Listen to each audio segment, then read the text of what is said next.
요한계시록 2장에 이어서 3장에서도 그리스도께서는 사도 요한을 통하여서 나머지 세 교회에 대한 권면의 말씀을 또 주십니다.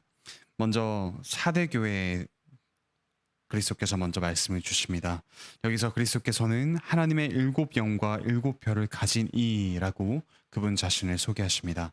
7영은 성령님이고 7별은 천사들입니다. 그리스도께서 성령님과 천사들을 보내서 복음을 전하십니다. 오늘날의 교회의 복음 전파자들, 목사들을 통하여서 하나님께서 성령님으로 함께 하시고 또한 우리에게 여전히 말씀을 전해주고 계십니다. 그 말씀을 듣고 사대 교회에게 주신 권면처럼 우리 역시 회개해야 할 것입니다. 1, 2절에서 그리스도께서 사대 교회에 그의 행위에 온전한 것을 찾지 못했다라고 책망하십니다. 2절에서 남은 바 죽게 된 것을 굳게 하라고 하십니다. 이대로 가면 죽음의 길이기 때문에 말씀을 굳게 잡고 회개하며 변화하라고 하십니다. 우리 역시 어쩌면 산자처럼 보일 수 있습니다. 찬양도 하고 예배도 드리고 무언가 종교적인 외양은 보일 수 있습니다. 하지만 정작 우리의 인격 깊숙한 곳, 우리의 삶 속에서 회개의 열매가 나타나지 않는다면 오늘 사대교회에 주신 말씀을 우리에게 주신 말씀으로 굳게 정직하게 듣고 붙잡아야 할 것입니다. 3절에 권면과 경고를 주십니다. 네가 어떻게 받았으며 어떻게 들었는지를 생각하고 회개하라. 많은 성도가 원래 받은 말씀을 그대로 지키지 않고 타협했습니다. 하지만 또한 이들에겐 칭찬받을 만한 일도 있었습니다. 4절에 나오듯이 그 옷을 더럽히지 아니한 자 몇 명이 내게 있어 흰 옷을 입고 나와 함께 다니리니 그들은 합당한 자인 연고라. 그 시대의 타락한 정신과 타협하지 않고 바르게 살아가는 사람들이 있었습니다. 바로 그처럼 순종하는 이들에게 5절에서 주님께서 약속하십니다. 이기는 자에게는 생명책에 이름을 기록하여 줄 것이다. 그런 자는 영원한 천국의 복을 누릴 것입니다. 오늘날 우리가 이 땅에서 큰 갈등 없이 어려움 없이 살기 위해서는 어쩌면 말씀을 타협하는 것이 지혜로운 것처럼 보일지도 모릅니다. 하지만 그것은 살아있으나 죽은 자의 길과 같다고 하십니다. 반대로 주님의 말씀을 타협 없이 받고 그대로 살아가는 것은 이 땅에서 죽은 자처럼 보일 수 있습니다. 하지만 그에게 주님께서 살아있는 자라고 말씀하시고 영원한 생명을 주시겠다고 하십니다. 그 주님의 말씀을 따라 참으로 살아있는 자로 살아가시길 바랍니다. 이어서 7절에서부터는 빌라델비아 교회에 주시는 말씀이 나옵니다. 사대교회, 아니 앞에 나오는 교회와 같이 여기서도 칭찬만 하십니다. 7절에 거룩하고 진실하사 다윗의 열쇠를 가지신 이라고 그리스도께서 자신을 소개하십니다. 여기서 진실이라는 말은 진리라는 뜻입니다. 그리스도는 진리의 말씀을 가진 분이십니다. 그리고 신실이라는 뜻도 있습니다.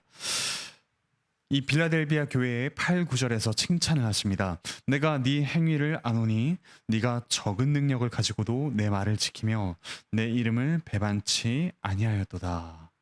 이 빌라델비아 교회를 보면 객관적으로는 능력이 적고 약했습니다. 하지만 그들은 말씀을 지키는 아주 분명한 강함이 있었습니다. 그리스도를 굳게 믿고 순종했기에 그 믿음 안에서 그들은 강했습니다. 9절에 나오듯이 빌라델비아 교회는 사탄의 회, 곧 자칭 유대인이라 하나 그렇지 않고 거짓말하는 자들로 인해서 비난과 고통을 받고 있었습니다. 칭찬만 받은 또 다른 교회 서머나 교회 역시 자칭 유대인이라고 하는 자들로부터 비난을 받고 고난을 받고 있었습니다. 이들은 유대인으로서 하나님 말씀을 가지고 있다고 했습니다. 하지만 구약에서 약속된 바로 그 그리스도를 믿지 않았습니다. 그래서 진정한 의미에서 유대인, 하나님의 백성이라고 할 수 없었습니다. 그들은 오히려 사탄의 회당이었습니다. 이 당시 로마 제국은 유대교를 공인된 종교 중 하나로 인정하며 자유를 주었습니다. 하지만 유대인들은 새로 일어난 기독교는 자신들과는 상관없는 종교라고 로마 제국의 관리들에게 말했을 것입니다. 그로 인해 기독교인들은 핍박을 받아야 했습니다. 하지만 유대인들 중에서 복음 말씀을 믿고 돌아올 사람이 있게 하겠다고 그리스도께서 약속하십니다. 그들은 그리스도의 교회 앞에 꿇어 교회의 머리이신 그리스도께 경배하게 될 것입니다. 그러므로 10절부터 11절에 나오듯이 그리스도께서 주시는 권면을 들어야 합니다. 나의 인내의 말씀을 지켰은즉 내 가진 것을 굳게 잡아 아무도 네 면류관을 빼앗지 못하게 하라. 그리스도의 말씀을 배우고 또한 그대로 지켜야 합니다. 그런데 거기에는 분명한 수고가 따릅니다. 고난이 있습니다. 인내로 말씀을 지키도록 하나님의 말씀이 우리에게 주어졌습니다. 믿음의 삶은 곧 인내하는 삶입니다. 끝까지 말씀을 붙잡고 나아가는 우리에게 주님께서 승리의 면류관을 주겠다고 하십니다. 그리고 12절에 나오듯이 복을 약속하십니다. 너희에게 성전의 기둥이 되게 하는 복을 주겠다. 또 하나님의 이름과 하나님의 성, 곧 하늘에서 내려오는 새 예루살렘의 이름을 줄 것이다. 새 예루살렘, 진정한 유대인이라는 이름을 주겠다고 주님께서 약속하십니다. 진정한 하나님의 백성으로서 참으로 복을 누리게 하겠다고 약속하십니다. 그 약속을 받고 오늘날 하나님의 말씀을 따라 굳게 인내하며 살아갑시다. 14절에서부터는 라오디게아 교회에 주신 말씀이 나옵니다. 이들은 앞서 나오는 빌라델비아 교회와는 달리 오로지 책망만 받는 교회입니다. 14절에서 이 말씀을 하시는 그리스도께서 아멘이요 충성이요 참된 증인이요 하나님의 창조의 근본이시니 라고 자신을 소개하십니다. 여기서 충성되다라는 말은 신실하다라는 뜻입니다. 그리고 참되다라는 말은 진실하다라는 뜻입니다.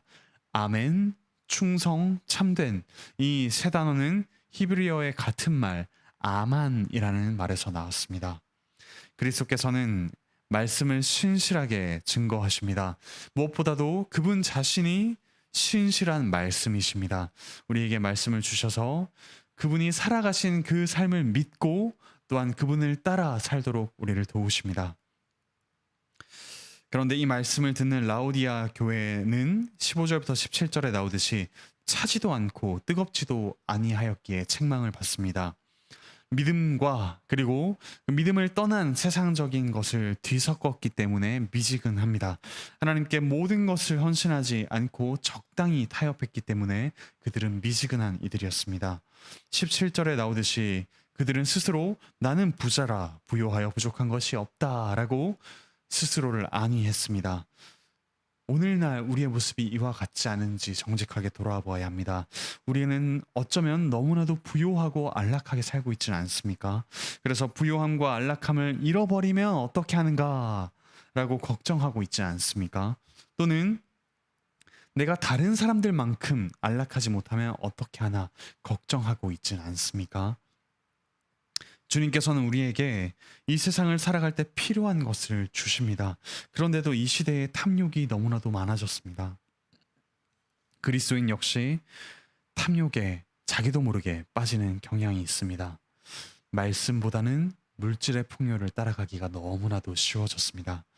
그러다 보니 죄를 지으면서도 그것이 죄라고 깨닫지 못합니다. 자신의 영적 문제를 알지 못하고 나는 부요하다, 나는 경건하다 라며 교만에 빠져 있지는 않은지요. 그런 이들에게 주님께서 18절에서 권면하십니다. 흰옷을 사서 입고 금을 사서 부요하게 하라. 참된 부요함, 참된 고귀함을 따르라 라고 하십니다. 흰옷과 금은 앞서 1장 후반부에 나오는 그리스도의 모습입니다. 그리스도의 것을 받으라고 하십니다. 19절부터 20절에서 그리스도께서 징계하시고 책망하시는데 이 말을 듣는 이들을 그리스도께서 미워하시기 때문이 아닙니다. 내가 사랑하는 자를 책망하여 징계한다. 그러므로 네가 열심을 내라. 회개하라. 보라, 내가 문 밖에 서서 두드리노니 누구든지 내 음성을 듣고 문을 열면 내가 그에게로 들어가 그와 더불어 먹고 그는 나와 더불어 먹으리라 하십니다. 그리스도인들에게 하시는 말씀입니다. 매일 우리가 말씀을 읽을 때마다 주께서 우리의 문을 두드리십니다. 마음 문을 열고서 그리스도의 말씀을 굳게 잡읍시다. 참된 부요함과 아름다움과 안락함이 어디 있는지 그 아름다우신 그리스도를 보며 우리가 그분을 따릅시다. 말씀을 묵상하고 또한 주님을 신뢰할 때 그리스도께서 우리에게 들어오십니다. 바로 그렇게 살아가는 이들에게 21절에서 약속하십니다. 이기는 그에게는 내가 아버지 보좌에 함께 앉게 하여 주리라. 사랑하는 형제자매 여러분, 이 땅에서의 강함이 곧 영원한 강함이 아닙니다. 이 땅에서의 가난함이 영원한 가난함이 아닙니다. 우리 주님의 말씀을 따라 그분을 따라 살아갈 때 이 땅에서 가난하게 사셨고 이 땅에서 박해를 받으셨지만 완전한 부요함, 완전한 평안, 또한 참된 아름다움을 가지신 그리스도를 바라보십시오. 그분이야말로 참으로 가난한 우리를 위해 가난하게 되셨고 그런 우리를 부요하게 하기 위해서 그분의 부요함을 우리에게 주셨습니다. 십자가에서 그분은 누구보다도 가난하고 핍박받고 약한 이처럼 보였지만 그 누구보다도 우리의 모든 죄를 떠안고 죽으셨기에 참으로 강하신 분, 또한 부활 생명을 얻어 우리를 얻으시기에 참으로 부요한 분이셨습니다. 그분을 따라오라고 우리에게 말씀하십니다. 사랑하는 형제자매 여러분, 적당히 타협하지 마시길 바랍니다. 그 그리스도를 따라 정직하게, 그리스도를 따라 우리의 생명을, 우리의 가진 것을 집착하지 않고 내려놓으며 참으로 사랑하며 살아갑시다. 충성된 증인으로 살아갑시다.